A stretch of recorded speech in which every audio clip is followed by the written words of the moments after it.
All right. Woohoo! So I'm so happy to be here with you, Julia. No, it's been so long. And then I'm watching that trailer. I'm like, that's when she left me for real. You messed up our whole timeline with the hybrid hazards revelation. Everything, I know, changed, but I'm glad we're still here together. Absolutely. Absolutely. So tell us what is up. What you just got cast in Broadway on the previous show. John actually joined us and he wrote Julia on Broadway and he like posted it in a little ticker across the bottom. Yeah, I mean, it's technically not Broadway, like we're not in New York, but it is a national tour, which is super exciting. And it's, the biggest thing I've ever done. Well, and I'm ecstatic, it's like a dream come true. So I was looking and they only cast young people in this show. Yeah, so that's kind of like the whole, like, sorry, my dog is biting me, but the show is, the whole thing is like young American superstars. So they audition people all over the United States and the cast is 8 years old to 23 years old. So no, that's like the cast and it's all just young kids, putting on a show with all of the hits of music, So I guess some people are getting a little break from school. Yeah. Well, I know some of the younger kids, I think they're going to be doing like school at some point in the mornings and then going to rehearsals, which is a lot. But yeah, it's difficult to balance. I'm glad that I don't have to worry about. Yeah, thank goodness. Yeah. Now, are you rehearsing in LA or are you rehearsing in New York or probably both, right? So we're actually rehearsing in Tampa, Florida. So next month I'm flying into Florida and I'm going to stay there for a month and we're going to rehearse. And then I'm going to come back all of December for Christmas. And then come January, I'm going to go back for rehearsals and then go straight to tour, the whole US until May. Awesome. That is going to be so much fun. I'm so excited. I can't wait to see it. It looks amazing. I can't wait for you to see it. And you have been up to so much too. We were just talking about the film you recently did that unfortunately I wasn't able to. Yeah. I had to say no to a few things too. Just, got to try to juggle everything. And certain things I just can't do. Unless they pay me enough, then I can do. I'm on the same boat recently. It's like, how much are you offering here? Yeah, and it just depends. And some I just really want to do. Certain things, So anyway, like it's a big commitment, but of course they're covering all of your expenses, and that's huge. Yeah, that's, and then I don't know if I told you, but I'm going to be subletting my apartment here because my lease isn't up yet. So I don't want to just completely waste my money, but I'm looking for someone to rent, to stay here. All right. Listen to that. If anyone would like to live in my place in Brooklyn, I'm charging like half of what I'm paying for rent. So I'll give a good deal. Yeah, I'm giving a good deal. Because if not, I would just not make any money off of it. So I would give someone a really good deal. Wow, excellent. Well, I'm sure somebody will want to rent that for sure. Yeah, I hope so. Very cool. So we got to see Jesse. And he did write. I remember we were having that. We were talking back and forth about which script he wrote and which script he didn't write. Right. Because we were doing two things that day when last time I saw you, when we were filming. Right. Filming two different projects on the same day. Yeah, I remember that. Combined with Alexis, and nobody ever knows where his brain is at. So. Yeah. That's why you were right, and I wanted to tell you that live on YouTube that you were right. He did contribute to writing the Hybrid Hazards Revelations, and I was in the brain of I was still on credit among friends, and so that one he did not write, but he did write the other one. Who wrote Credit Among Friends? You know, I don't mean to quiz you. I was just like, who wrote it? I forgot. Not Alexis. That's what we know. Yeah. I'm not sure, but it wasn't Jesse. And that was a two-parter, and I think two different people wrote it, so that's also why. Because there's the movie within the movie, so that one was written by somebody else, and then the other one was written by somebody else, and so yeah, I'm not sure, but I do know that Jesse contributed to that Hybrid Revelations and the one that we filmed September 18th. Okay. And that was interesting because he had written the whole thing with you in mind. So it's actually kind of cool, though, because the mystery continues. Do they ever meet up again? Yeah. I love that. It's true. It's kind of like, yeah, it continues it and it leaves more to the, to be wondered. Yeah. It always annoys me when shows do that, but it always makes me want to watch. And then when you get the answer, right, it's never as good as the waiting for the. Well, my dad would always tell me, we would watch The Office a lot, and he would always say, The Office just went downhill after Pam and Jim got together, right? Because it's like, what is there? There's no suspense. I totally agree with that. And that's exactly what I was thinking of, Pam and Jim. Yeah. But hybrid version. Hybrid Pam and Jim. And the other cool little insight, what we are looking for a cure. That's why Jesse was there. He's looking for a cure. Okay. We might find one, we might not. Who knows? Yeah. No, that's great. But today we are going to talk about our favorite thing. Puppies and animals. And dog actors. Dog actors, dog yes. Actors. And I've always watched. She just jumped up and she's trying to get it. Cue. Came on cue. Literally. That was not play. She was like, it's like, my cue, you're talking about me. Yes. But I've always been so impressed in movies of how are these dogs so trained? I wonder, even on Broadway. She's really, and she's always so quiet. She's like, you're talking about me. All right. So hello. And your dog plays the guitar. What's your dog's name? Her name is Coconut. Coco for short. Coco. Ooh. Coco, like Coco Rocha, the famous model. Oh, I didn't know about her, but sure. Oh my God, Coco Rocha! You got to look up Coco Rocha. Just about the most amazing model you'll ever see. Really? And take on, you would really love Coco Rocha because she is like a chameleon. Takes on the character of whatever outfit she's wearing. She does all these crazy poses, and I love that.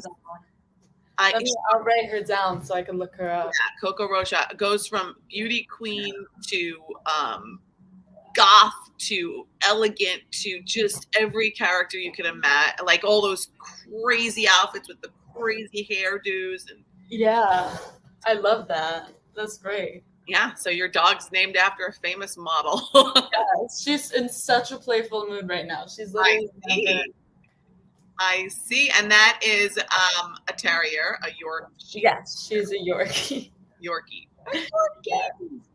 Yorkie. So, what do you think of, Columbo, famous, I'll start with Columbo back in the day. It still comes on late at night. Columbo is a famous detective and amazing actor, and Peter Falk. And he had a dog with very short legs, a Basset Hound. And this dog just kind of, you got to watch this dog because he kind of just laid there the whole time, and he would carry him around. And he was not like a small dog. He was like, your dog's small. You can carry your dog around. This dog, I looked like it was about 50 pounds. He would feed it ice cream. It would go with him everywhere, and it would just sit. It wouldn't do anything. He took the dog to the vet one time. He's like, my dog's depressed. Can you help me? It just was so cute. But the actor didn't want a dog on set, but finally agreed to it because, come on.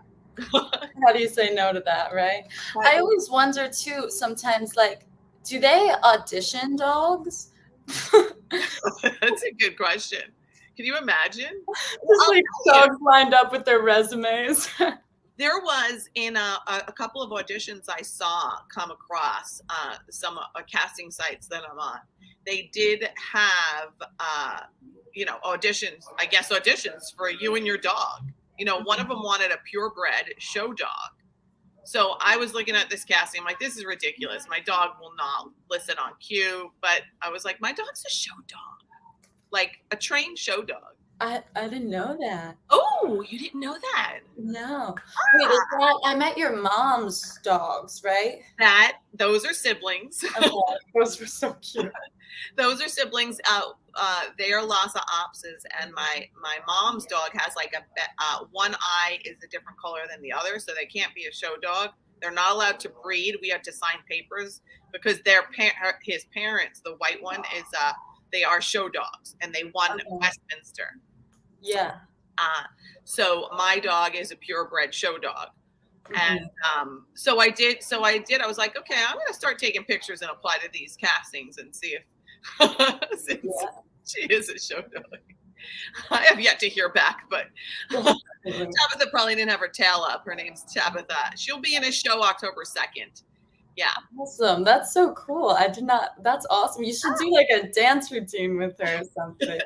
Well, you see, show dogs, actually she gets shown by Giovanni, my son, because he's technically the owner. You have to have there's like a lot of rules in the show dog world. And he's the junior handler for this Lhasa Apso. And if you get them fixed or anything, they can't show past, like they can't go into a major show. And I did have her fixed. So she can only be shown with him in junior handling. But they go to classes. They learn how to walk in all different, all that stuff is like training, all these different formations. Yeah. On a table, they have to keep their tail up, which she doesn't always like to do.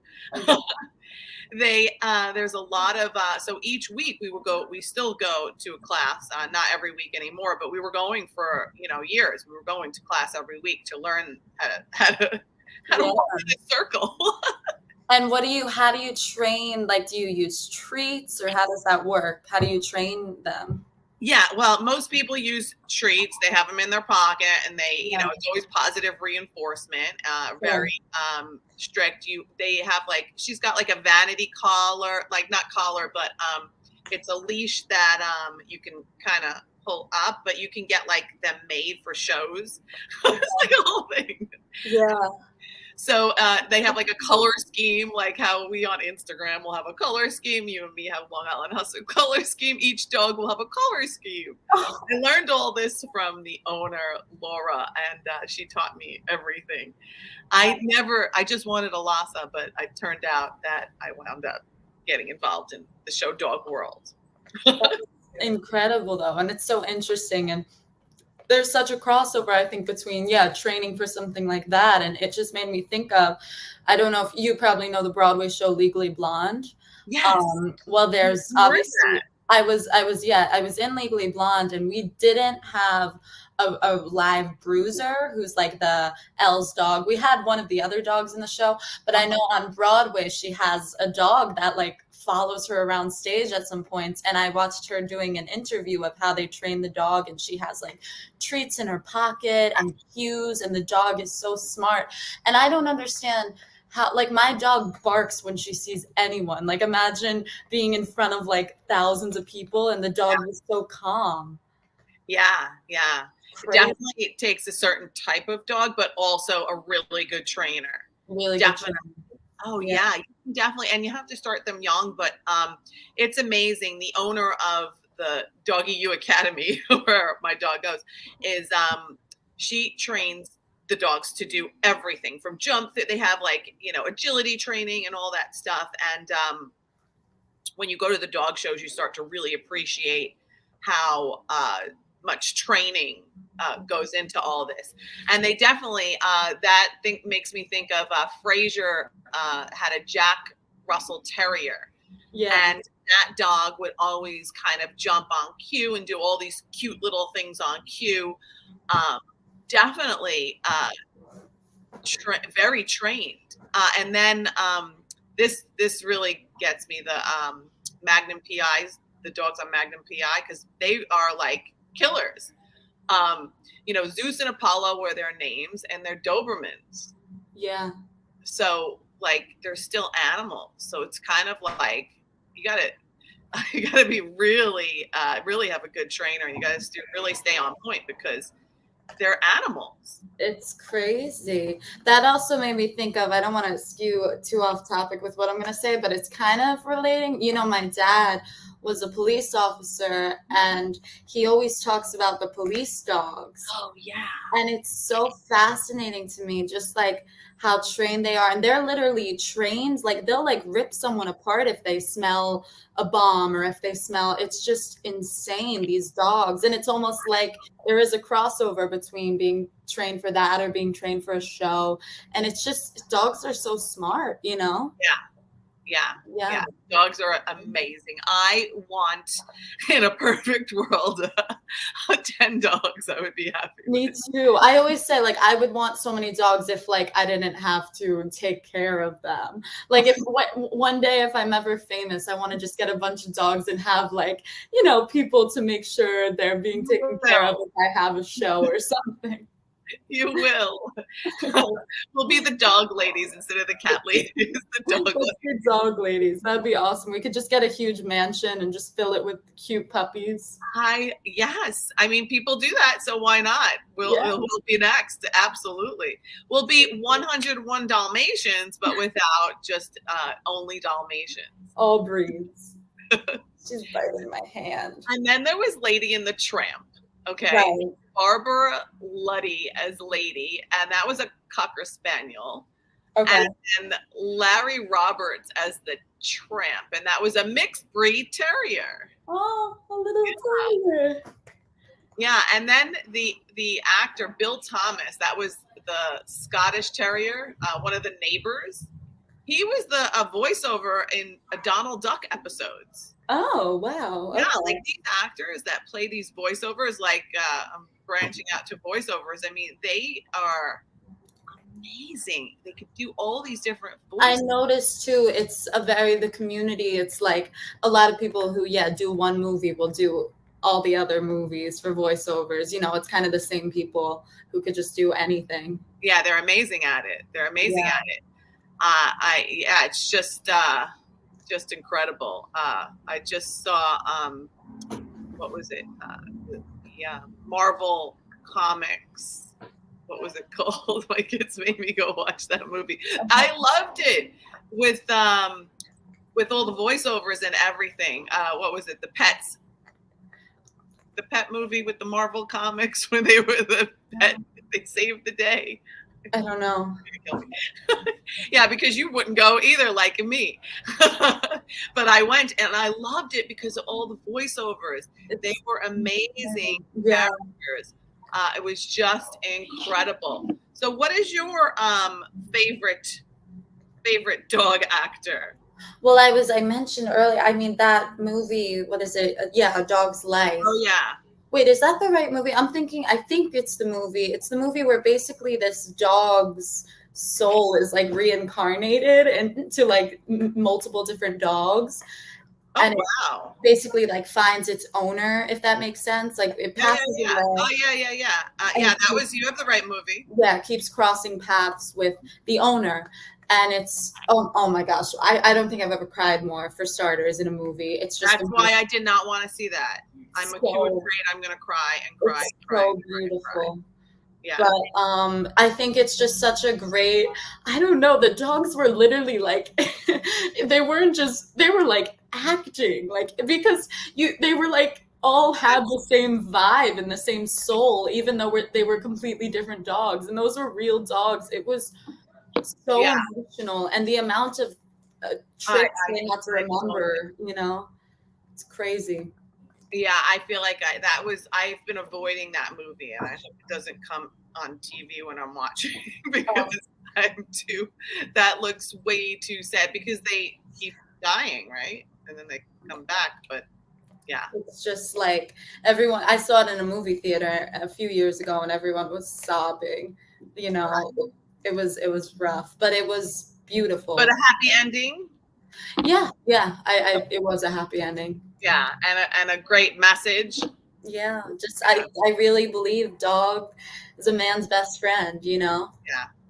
Yeah, absolutely.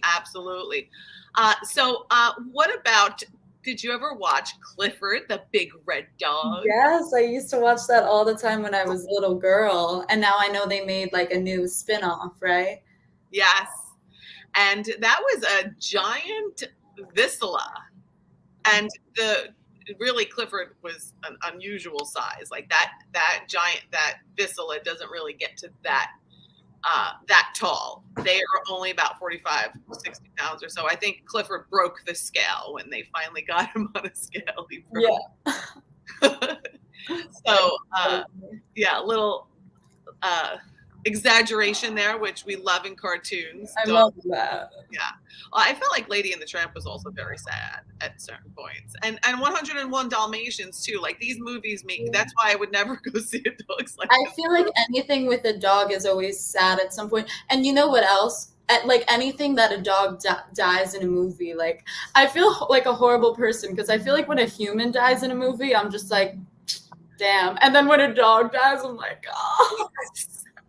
I totally agree. It drives me nuts. And when these dogs, we're talking about the acting, when sometimes when they're, when they're shot or wounded, oh, I can't take it. I'm like, stop, you can't. And then they cry.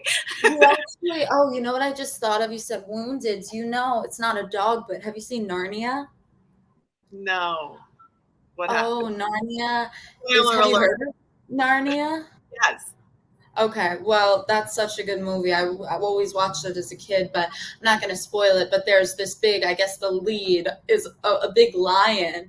And it must not be real. It must be like CGI or something. But I just remember the lion. So, I feel like there's such an interesting way we can connect with animals, even on screen. Yeah, it really, really affects me, any kind of animal.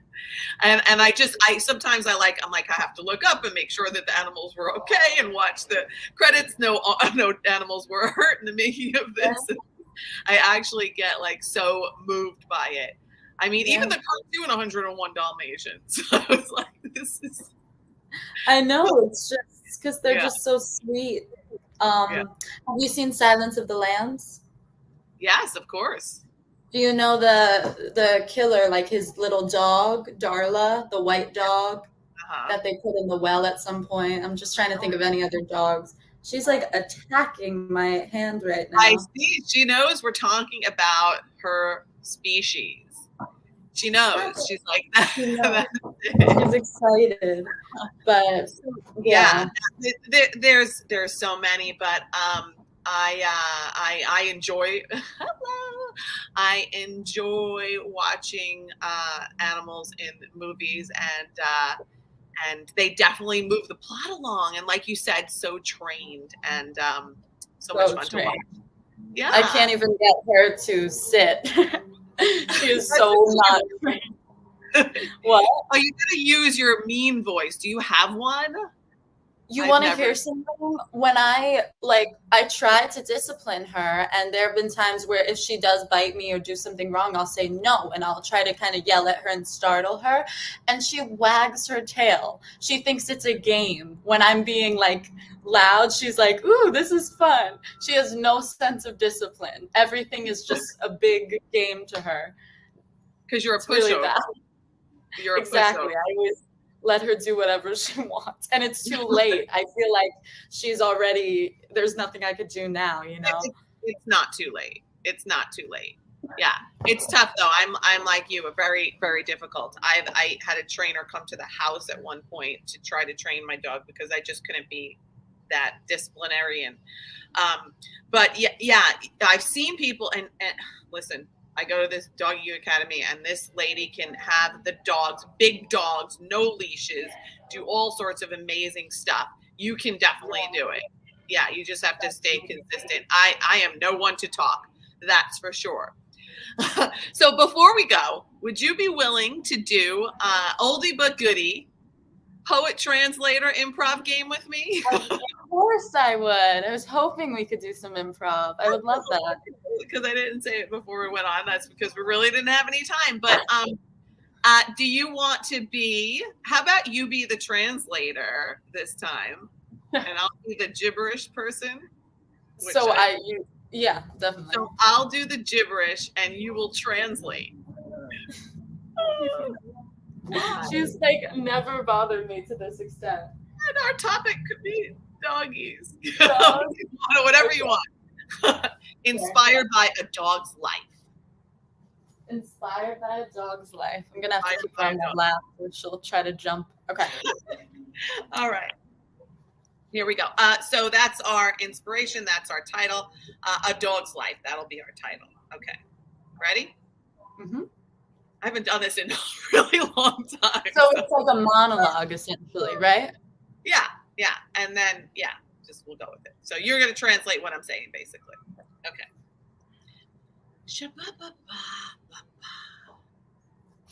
A dog's life is a precious thing.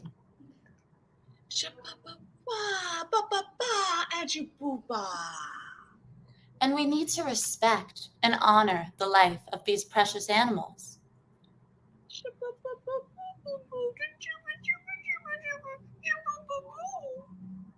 I mean, aren't they just so cute? Look at their cute little faces and their whiskers.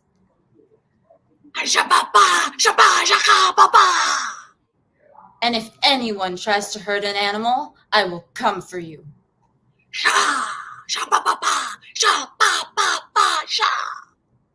You will wish you were never born. I will take out my claws and ruin your life. That's right.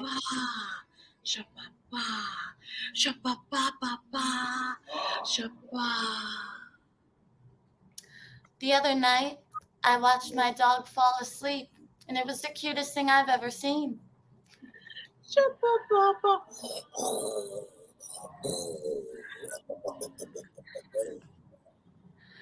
I mean, it was just snoring like... She's staring at me. And it was making these noises like...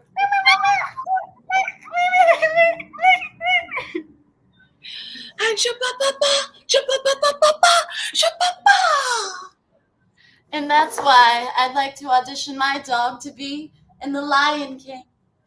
Oh, all right. Good job. Good job.